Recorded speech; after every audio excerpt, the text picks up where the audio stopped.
Good morning. Today I will do the online section of Standard 7 subject English Unit 2 Subunit 2.6 Chasing the Sea Monster. Jules Verne was a French writer. He is known as the father of science fiction. He wrote about rockets, space, travel and submarines when such things were unknown. In this passage from his novel 20,000 Leagues Under the Sea, he describes how people on a ship think of submarine as an animal and try to chase and hunt it. So here I start with the story. Chasing the sea monster, our frigate wanted to go back.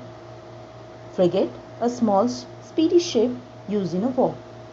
But the unearthly animal came at us. Unearthly means a strange, not like those found on earth.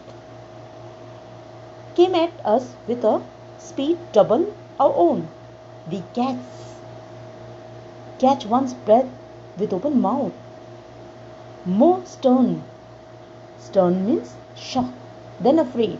We stood mute and motionless. So we are feeling fear that what exactly is happening. So let's see.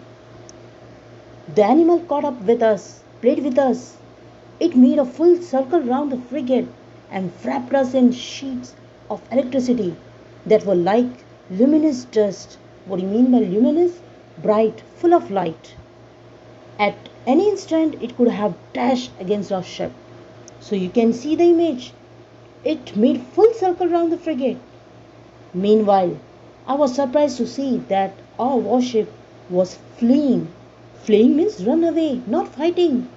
I commented on this to Commander Fraggle.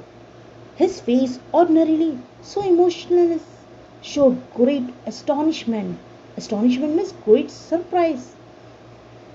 So I commented about this to Commander Fraggle, but his face ordinarily so emotionless. So now let's see what's going to happen.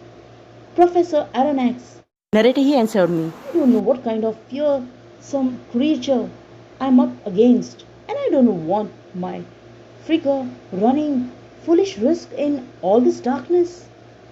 Besides, how should we attack this unknown creature? How should we defend ourselves against it? Let us wait for daylight, then we'll play a different role. So we have to wait till morning to play our role. The whole crew stayed on their feet all night long, not even thought of sleeping, unable to compete with the monster's speed. Our frigate, the Abraham Lincoln, slowed down. So Abraham Lincoln, name of our ship. For its part, the animal mimicked the frigate, simply rode with the waves, but did not leave the field of battle. So as our ship Abraham Lincoln slowed down, for its part the animal mimicked means it also slowed down. So now let's see. But did not leave the field of battle, was not ready to leave. So let's see. However, near midnight it disappeared. Or to use a more appropriate expression, it went out like a huge glowworm. Had it fled from us? We didn't know and were filled with fear and hope at the same time. But at 12:53, a deafening hiss could be heard, resembling the sound made by a waterspout expelled with tremendous intensity.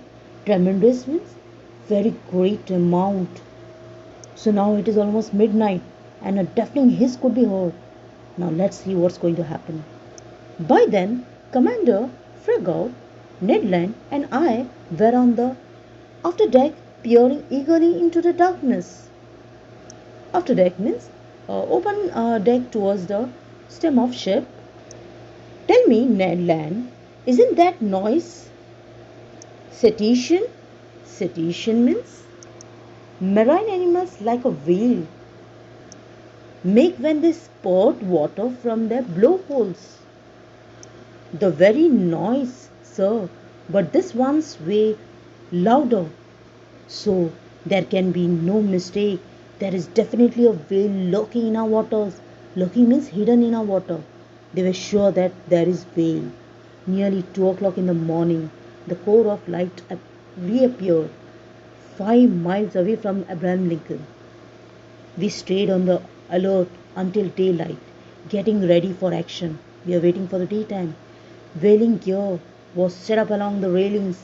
A chief officer loaded the blunderbusses. Blunderbusses? A short, large boat gun firing metal balls, slugs, or nails, which can launch the harpoons as far as a mile. Harpoons means a barbed spear attached to a rope and thrown on fired from a gun to hunt whales or a large fish. As far as a mile, and long duck guns with exploding bullets that can wound and kill even the most powerful animal. So they were ready. Ned Land was content to sharpen his harpoon, a dreadful weapon in his hand. So they all were ready to attack now. At 6 o'clock, day began to break, and with the dawn's early light, the animal's electric glow disappeared. At 7 o'clock, a very dense morning mist spread around. Our best spyglasses were unable to pierce it. The outcome disappointment and anger. At 8 o'clock, the mist rolled away and the horizon grew wider and clear. Suddenly, Ned Land's voice could be heard. There is the thing in question, a stone to port. The harpooner shouted. Every eye looked toward the point indicated. So everyone is looking to the point indicated. There, a mile and a half from the frigate, a long blackish body emerged, a meter above the waves, quivering violently, quivering, shaking violently. Its tail was creating a considerable current. So let's see what is it. The crew was waiting impatiently for orders from their leader. So the crowd was waiting for what? To get the order. The later, after carefully observing the animal, ordered the engineer to sail full steam towards the animal. So order was given to sail the full steam towards the animal. 3 cheers greeted this order.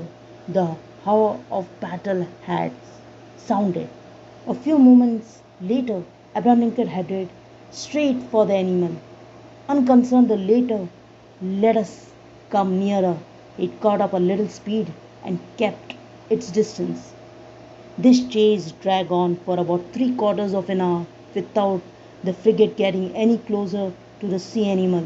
At this rate, it was obvious that we would never catch up with it. The Abraham Lincoln gathered speed, but so did the animal. As we were catching the Abraham Lincoln was catching the speed, so as the animal. This went on for next hour. The Abraham Lincoln was now speeding so much that its masts trembled down to their blocks. What a chase! No, I can't describe the excitement that shook my very being. Ned Land stayed at his post, harpoon in hand. Several times the animal let us approach. Then, just as the harpooner was about to strike, the the cetacean would steal off swiftly. Commander Fraggot then decided to use more direct matter. Let's see what is that matter. Bah, he said, so that the animal is faster than Abraham Lincoln. All right, mate. Man the gun in the bow. A forecastle cannon was immediately loaded and leveled. The cannoneer fired a shot, but his shell passed some feet above the cetacean, which stayed half a mile off. So cannoneer, an artilleryman who uses cannon. Over to somebody with a better aim, the commander shouted, and $500 to the man who can pierce the infernal beast. So now the reward is also ready. What they are going to get if they are going to shoot $500. So now let's see. I'm soon going to continue this lesson.